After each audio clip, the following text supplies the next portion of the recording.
लेकिन आज 2020 का भारत है।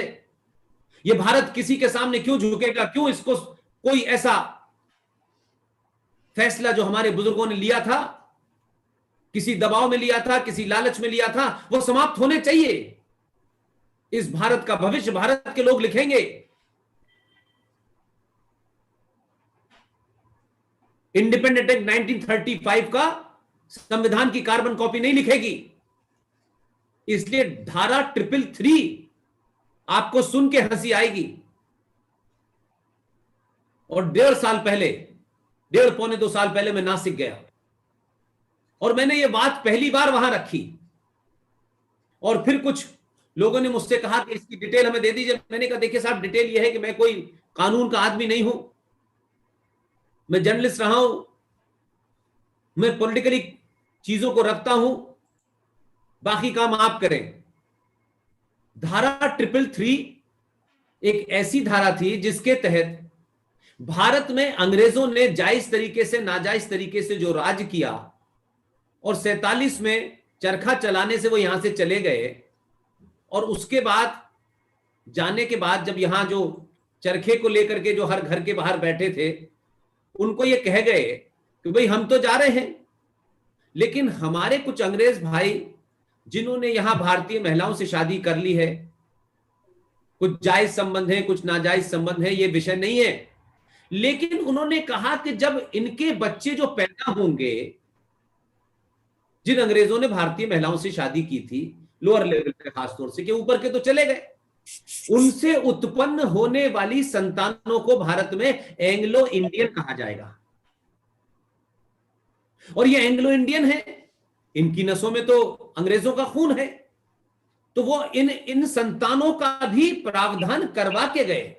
और धारा 333 के अंदर कहा गया कि भारत की लोकसभा के अंदर चुनाव जीत करके हर किस्म के लोग आ सकते हैं, हर मजहब के लोग आ सकते हैं, हर संस्कृति के लोग आ सकते हैं, लेकिन इनकी तो गिनती उस वक्त इतनी नहीं है कि जीत के कैसे आए। लिहाजा 333 धारा के तहत 2 एंग्लो इंडियन का परमानेंट भारत का राष्ट्रपति चुनाव खत्म हो जाने के बाद उन 2 को नॉमिनेट करेगा और ये 2 सीटें भरी जाएंगी। इसलिए मैंने कहा कि जब सतीश भाई आपके अंदर उथल पुथल न पैदा हो, आप अगर बेचैन नहीं हैं तो आप नॉर्मल इंसान नहीं हैं। लोग कहते हैं परेशान आत्मा हो, मैं कहता हूं परेशान आत्मा ही राष्ट्र की चिंताओं को शांत कर पाता है।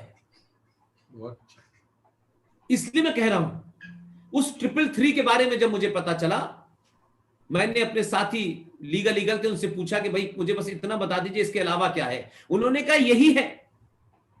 नासिक की एक सभा में मैंने जोर से कहा कि भाई मुझे बताएं कि देश भर में हजारों जनजातियां हैं, जातियां हैं, हजारों ऐसे लोग हैं जिनकी कम्युनिटी ने आज तक पार्लियामेंट नाम की बिल्डिंग नहीं देखी। हजारों हैं, लाखों हैं।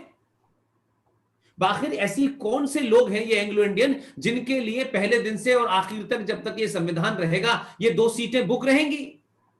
भाई हमें बताओ ना कि एंग्लो इंडियन कहां है। एक आध मिला नहीं, ढूंढने, मैंने कहा ढूंढो भाई, कहीं से मिले तो कम से कम मैं पैर छूंगा कि आप तो इतने महान हैं कि आपके लिए भारत में चुनाव नहीं होगा, आपके लिए 2 सीटें भारत के राष्ट्रपति नॉमिनेट करेगा।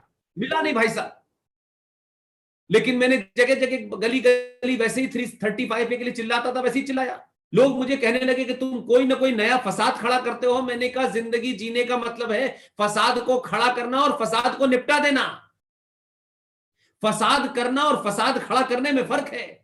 मैं फसादी नहीं हूं, मैं किसी की तलवार से गर्दन काटने का हुक्म नहीं देता।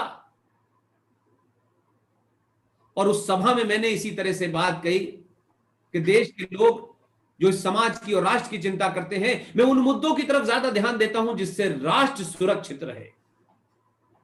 अमेंडमेंट होंगे संविधान में, हजारों अमेंडमेंट हुए, होते रहेंगे, लेकिन राष्ट्र का जो संविधान है, राष्ट्र का संविधान क्या है सतीश भाई? राष्ट्र का संविधान है मेरी संस्कृति, मेरी आस्था, मेरे सरोकार, मेरी नदियां, मेरी पहचान। उसमें अमेंडमेंट नहीं करने दूंगा किसी को। सुप्रीम कोर्ट के 5 जज ये तय नहीं करेंगे कि सबरीमाला के अंदर हजारों साल की परंपराओं को तोड़ करके जेंडर जस्टिस तय होगा।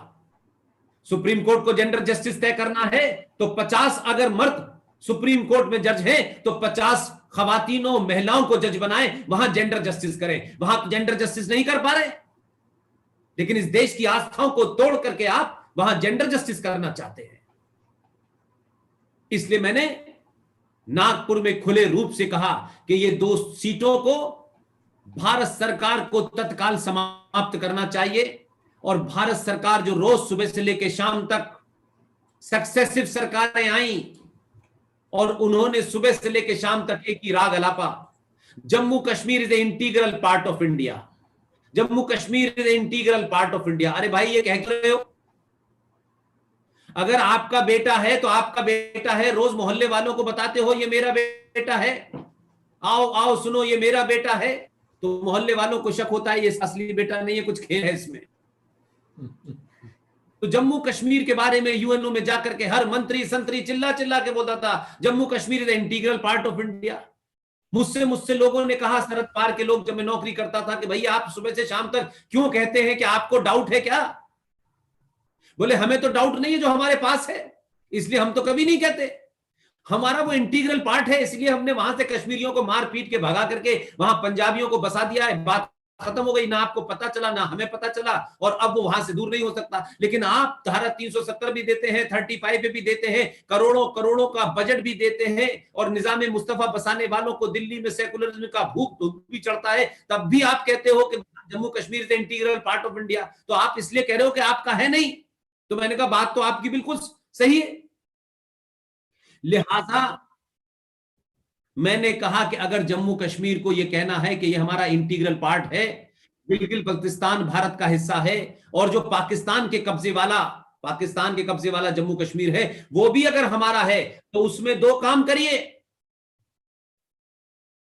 जो पाकिस्तान के पास वाला कब्जे वाला जम्मू कश्मीर है, वहां से जो लोग आए थे, कुल मिलाकर के 5600 परिवार थे, जिनकी गिनती आज 5.5-6 लाख हो गई, और पिछले 70 सालों से वो जम्मू कश्मीर की धरती पर रह रहे थे। लेकिन आर्टिकल 35A की वजह से न उनके पास नागरिकता थी, और नागरिकता नहीं थी, न जम्मू कश्मीर में चुनाव लड़ सकते थे, न खड़े हो सकते थे, न जम्मू कश्मीर में कारोबार कर सकते थे, न जमीन कर सकते थे, न सरकार की कोई स्कीम उन्हें मिलती थी। तो 70 साल से दुनिया के सबसे बड़े लोकतंत्र के अंदर 5.5 लाख लोग रह रहे थे, लेकिन उसकी चिंता हमको करनी चाहिए थी, सरकारों ने नहीं की।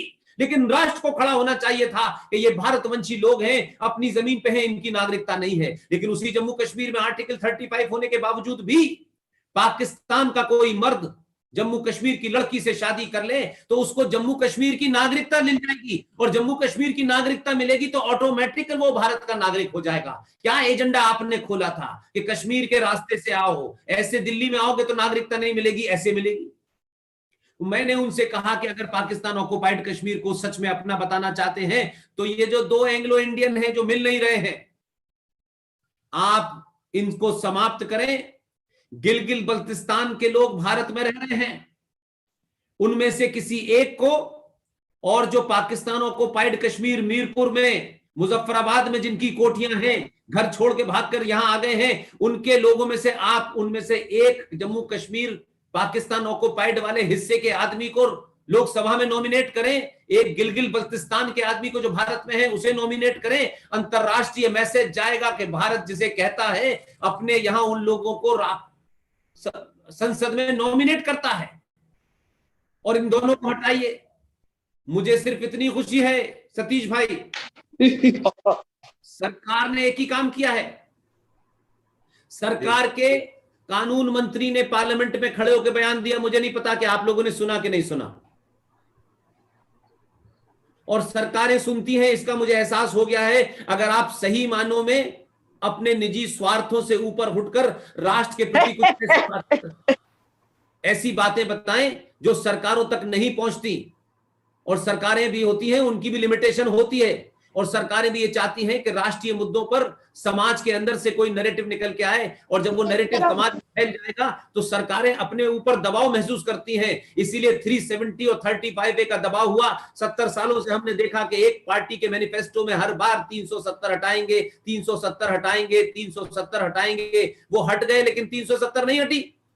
लेकिन जब आपने देश को बताया कि ये 370 और 35A क्या है, ये भारत राष्ट्र के लिए खतरा है, तो आप यकीन मानिए लोग सुनते हैं। आप अपनी इंटीग्रिटी को मजबूत रखिए। इसलिए जब चिल्लाना शुरू किया तो देश के 99% लोगों ने हमसे कहा, पटना हाई कोर्ट के चीफ जस्टिस को नहीं पता था, सुप्रीम कोर्ट के चीफ जस्टिस को नहीं पता था कि यह आर्टिकल 35A क्या है। और जब लोगों में इसका डर पैदा हुआ और सत्ताओं को लगा कि यह ज्यादा खतरनाक है, 5 अगस्त 2019 को भारत की इसी सरकार ने दोनों धाराओं को मां गंगा की धारा में बहा दिया। तो इसलिए आप समझिए कि परेशानी ये नहीं है कि ये 2 आर्टिकल हट गए हैं।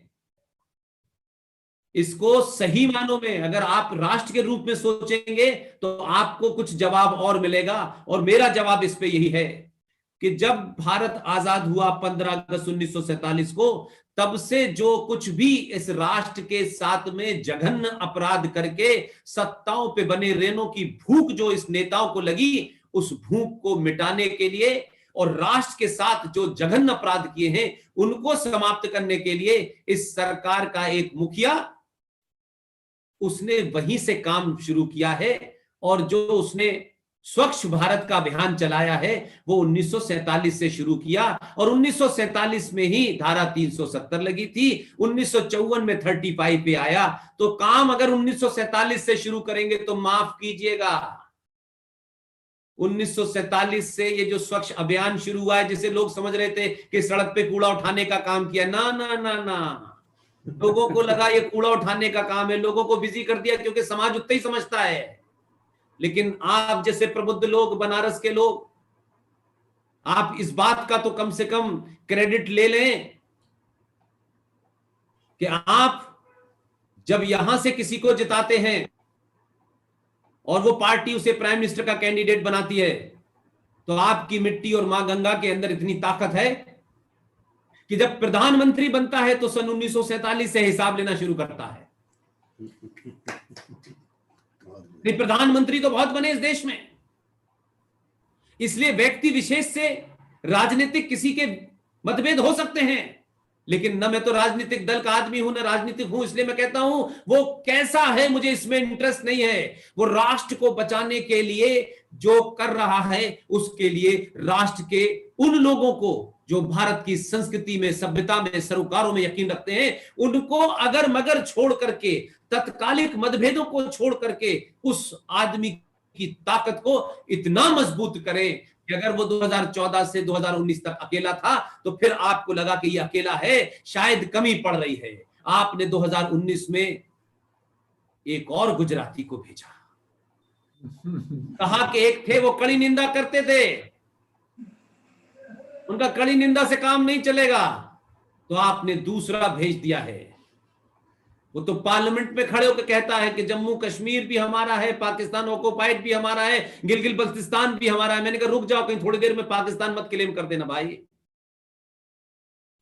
तो जब समाज में चेतना पैदा होती है, जब समाज अपने राष्ट्र के प्रति गौरव महसूस करता है, अपने महापुरुषों के प्रति गौरव करता है, समाज में ऊंच नीच भावना समाप्त होती है, ये तेरा है, ये मेरा है, ये अगड़ा है, ये महादलित है। जब इस भावना को आपने समाप्त किया, मैं तमाम बनारस में जितने लोग रोटरी क्लब के सुन रहे हैं, जो भी मेरी बात सुन रहा है, आप ये मानिए कि ये पुष्पेंद्र नहीं कह रहा है, ये सुनिए कि आपने कहीं सुना है ये।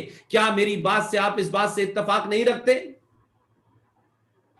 क्या आपकी कमजोरी नहीं थी कि आपने ब्राह्मण होकर वोट दिया, ठाकुर होकर वोट दिया, दलित होकर वोट दिया, यादव होकर वोट दिया, अगड़ा पिछड़ा होके वोट दिया, मेरा तेरा होके वोट दिया, इलाके में दिया, हिंदी में दिया, इसमें दिया। आपने जब वोट ऐसा दिया तो आपको वैसी ही सरकारें मिली। क्या वजह है कि आपके अंदर वो बोध पैदा हो गया और 2014 में आपने ब्राह्मण ठाकुर बनिया होके वोट नहीं दिया।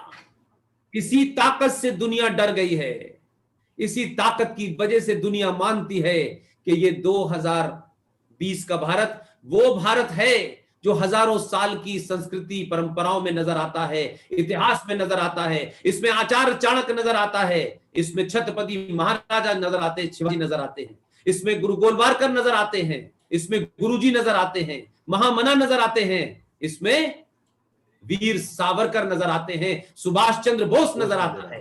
ये वो भारत है।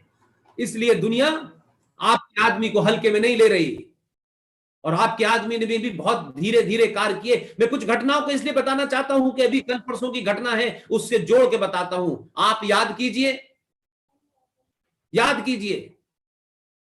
कि भारत के प्रधानमंत्री ने राष्ट्रपति से मुलाकात की थी, आपको याद होगा। ये बातें सार्वजनिक बहुत नहीं होती, लेकिन मैं इसलिए सार्वजनिक तौर पर कहता हूं कि भारत के सोए हुए पुरुषार्थ को जगाने के लिए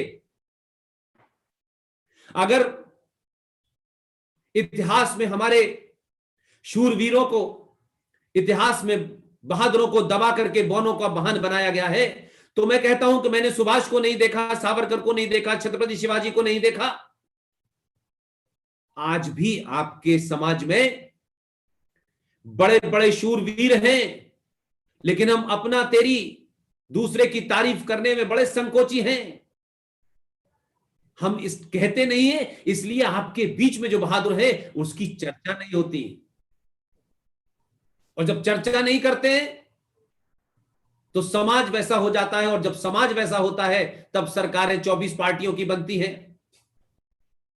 इसलिए आपको पहली बार बोध हुआ, पहली बार एहसास हुआ कि हम कौन हैं यार, कौन थे हमारे पूर्वज, हमारी ये दुर्गति क्यों हो रही है।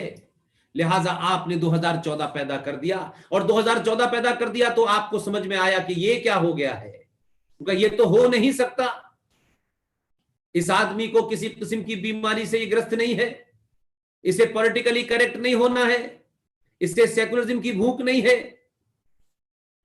तो जब आप सुधरे, आपके मन मस्तिष्क में सुभाष पैदा हुआ, सावरकर पैदा हुए, महामना पैदा हुए, तो आपकी सोच बदली, आपके दिल के अंदर बलबला उठा और एक बेचैनी हुई। उस बेचैनी को आपने 2014 में बटन दबा करके शांत कर दिया, और 2019 पैदा की। 2014 में आपने जिसको चुन के बनारस से भेजा था, कैसे काम करते हैं ये तो बनारस के लोगों को बताना मुझे बहुत जरूरी है, और उस काम का समाज में कैसा इस्तेमाल और कैसा असर होता है, इसको अगर आप समझेंगे तो मैं समझता हूं कि आप अपनी जिम्मेदारी इसलिए निभाएंगे कि आप के वोट से जो शख्स इस देश को चला रहा है उसमें सतीश भाई की भी भागीदारी है, उसमें रोहित गुप्ता जी की भी भागीदारी है, उसमें अनिल यादव जी की भी भागीदारी है। तो आपकी ज्यादा जिम्मेदारी है, और उसकी जिम्मेदारी, क्योंकि आपने उस पर जिम्मेदारी का बोझ दिया, तो उसने वो काम किया कि वो भारत के राष्ट्रपति के पास गया और पूछा कि भारत की पहचान क्या है, विदेशी मेहमानों को हम पहचान के रूप में क्या देते हैं। वो शुद्ध कांग्रेसी राष्ट्रपति थे, वो अपनी पार्टी से वैसे ही मारे हुए थे, गुस्से में थे। उन्होंने कहा हम भारत की पहचान के रूप में विदेशी मेहमानों को ताजमहल देते हैं। आपके आदमी ने मां गंगा की कसम खाई हुई है, बीच गंगा में उतर के, गंगा क्या है, पानी बहने वाली नदी नहीं है, ये वो मां गंगा है जिसे लोग अपनी मां से ज्यादा पवित्र समझते हैं। इसीलिए जब वो उतरा तो वही राष्ट्रपति से कहा कि ताजमहल भारत की पहचान कब से बना।